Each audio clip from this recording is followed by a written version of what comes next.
dia a todos e a todas. Hoje, devido ao conteúdo que venho dizer, vou equipar-me de maneira apropriada, portanto, vou colocar uma pequena máscara, que é uma homenagem a um ilustre antepassado.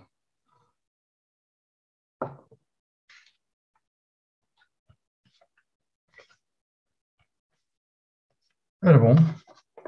e então, continuando, hoje quero falar um pouco em ditadura versus democracia. Bom, um dos inconvenientes das ditaduras modernas é que já não consistem tanto em querer levar-nos a fazer o que pretendem que façamos, não consistem tanto em impedir que façamos o que gostaríamos de fazer, consistem, em boa medida, em obrigarem-nos a pensar o que querem que nós pensemos. Hoje em dia, a grande ameaça da ditadura não é tanto, de certo modo, uma ditadura simplesmente imposta em termos policiais, não é tanto uma ditadura imposta em termos da força física, de certo modo, é uma ditadura imposta no reino do pensamento. É uma ditadura em que tentam ensinar-nos o que pensar, tentam censurar os que não pensam de acordo com uma narrativa dominante, e para isto se controlam os meios de comunicação de massas, por vezes também os meios de entretenimento e, em boa medida, os meios de comunicação, em termos já não tanto de informação, mas simplesmente meios como as comunicações diretas por telemóvel, ou então através de redes sociais, enfim, tudo o que sejam comunicações entre seres humanos. E então, temos aqui um problema complexo, que hoje em dia é mais neste reino da mente e do pensamento que se trava a luta pela democracia, quanto a mim. Democracia é essa que eu continuo a pensar que é o sistema menos mau, não é um sistema perfeito, mas é um sistema mais compatível com o bem-estar, com a liberdade humana, com a fraternidade, com a partilha e tudo o resto. De facto, nós normalmente temos tendência e temos facilidade em associar, com base no passado, mas também na nossa experiência atual, a felicidade a situações em que não há opressão, em que somos livres, em que podemos expressar-nos, podemos movimentar-nos à vontade, podemos crescer, podemos ser quem somos. Nas situações de tirania, tipicamente, tentam obrigar-nos a ser quem querem que nós somos, da maneira que querem que nós sejamos. No sistema atual, em que estamos a ter cada vez mais uma ditadura económica feroz global por parte de megacorporações, de potentados económicos, já não tanto políticos e militares, o que estamos a ter é uma situação em que somos, de algum modo, oprimidos de maneiras diferentes e, de qualquer modo, uma situação em que nos dificultam crescermos de acordo com o nosso ser interior. Bom, infelizmente, temos neste momento também uma casta dominante, em certa medida, politicamente dominante, de governantes, que, quanto a mim, estão a sofrer de um problema que é a sua terrível falta de horizontes. Navegam à vista da costa, navegam de acordo com grupos de pressão, navegam de acordo com conveniências políticas momentâneas, mas não têm normalmente a visão de estadistas. Não estão a ver além, percebendo para onde levar as pessoas, os países e até a civilização em si. Não estão tanto a ter horizontes acerca de onde chegar em termos de bem coletivo, estão submissos a pressões e, em muitos casos, estão a fazer uma coisa que eu acho muito grave, que é venderem a mente a interesses mais ou menos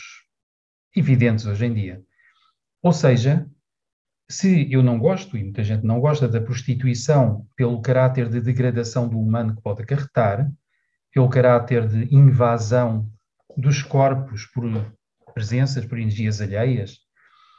pelo caráter nocivo que isso pode ter para muitas pessoas, pois estamos a falar aí de prostituição que consiste em vender o corpo. Mas muitas pessoas até se sentem valorizadas quando lhes pagam muito para venderem, por assim dizer, a alma e a mente. Ora, a alma e a mente são o que mais define um ser humano, quanto a mim. São, sobretudo, o reino da consciência, a consciência de si, a consciência experiencial, a consciência que nos leva a pensar em nós mesmos, nos outros, no mundo, na civilização, no universo. E esta definição de humano, que navega muito em torno da consciência, da alma e da mente, está em causa na prostituição intelectual, em que algumas pessoas, por se sentirem valorizadas, justamente por quem lhes paga mais, vendem a mente a interesses, por vezes, obscuros. Infelizmente, eu penso que é o caso de muitos políticos modernos e atuais que estão a vender e venderam a mente, por vezes, há muito tempo. E, claro, tendo vendido a mente é colocada ao interesse, ao serviço dos interesses que pagam e não ao serviço de uma busca de melhores horizontes para a humanidade. Bom, os opositores ao poder têm sempre sido perseguidos, silenciados e, normalmente, há muito que os tiranos tentam controlar a informação e tentam impedir as pessoas de pensarem livremente. Os tiranos costumam ser alérgicos à criatividade, ao livre pensamento, à livre expressão e, portanto, ficam especialmente preocupados quando alguém se destaca da multidão e quando alguém apresenta visões que não estão em plena harmonia, não estão alinhadas com os interesses desses mesmos tiranos. Isso está a acontecer atualmente e os tiranos são eminências pardas com poder económico enorme e que influenciam neste momento, simultaneamente, os órgãos de comunicação, são simultaneamente donos desses órgãos de comunicação, donos de muitas indústrias, mas também donos das grandes farmacêuticas e por aí adiante. E então, muitos destes tiranos apostam no medo e apostam no instinto de sobrevivência das pessoas, apostam em reduzi-las à sua animalidade, apostam em assustá-las para conseguirem que as pessoas se mantenham mais ou menos subservientes. Neste momento eu diria que estamos a ter uma espécie de síndrome de Estocolmo global. Estamos a ter pessoas por todo o lado que acabam por se apaixonar por aqueles que as oprimem, por aqueles que tentam controlar-lhes a mente, por aqueles que tentam impedi-las de expressarem livremente, por aqueles que tentam controlar o que é permitido pensar ou não pensar, dizer ou não dizer, onde dizer e como dizer. Essas pessoas, por vezes, estão cansadas do bombardeamento incessante de medo a que estão submetidas e estão, de algum modo, a render-se. Estão a preferir, como na síndrome do Estocolmo clássico, de certo modo, apaixonar-se pelo opressor, pelo tirano, pelo bandido, num certo sentido, e estão a ceder. É compreensível, mas podemos fazer melhor do que isto. Há pessoas que estão, querendo ou não querendo, atrair de algum modo a si mesmas, à sua alma, à sua liberdade interior, à sua dignidade profunda, estão a atrair a humanidade, sem por vezes se aperceberem, obedecendo um pouco aos tais interesses globais que se estão a impor. E há alternativas. Nós podemos afirmar a coragem e podemos perceber que muitos heróis do passado e do presente escolheram, e devemos-lhes muito através da história, eles escolheram não tanto submeter-se, mas guiar a sua vida e por vezes o seu sacrifício pessoal de acordo com algo muito superior ao instinto de sobrevivência animalizado. Escolheram lutar pela liberdade de todos, pelo bem coletivo, pela evolução da humanidade, por uma fraternidade alargada. Escolheram, por vezes, não tentar ser divisionistas, não tentar dividir-se, lutar contra este ou aquele, este grupo ou aquele grupo. Tentaram bater-se pela fraternidade, pela liberdade humana, pelo bem-estar, por aquilo que está do lado da felicidade humana, que é o crescimento, a expansão da consciência, a livre expressão, é a liberdade para pensar, para sentir, para ser, para ir além. E neste momento, tudo isto está um pouco em causa, está um pouco em risco, e eu acho que é uma altura em que é muitíssimo importante termos a coragem de nos bater para continuar a haver, ao menos, democracia, por vezes até simplesmente para que as constituições de vários países sejam respeitadas e para que o medo não nos leve facilmente a ceder a interesses que não têm nada a ver nem com democracia nem com liberdade. Tem a ver, sim, com a afirmação de tiranias autoescolhidas e autoimpostas por poderes económicos extremamente grandes. E então, aqui venho, pois, convidar toda a gente a uma resistência, a uma revolta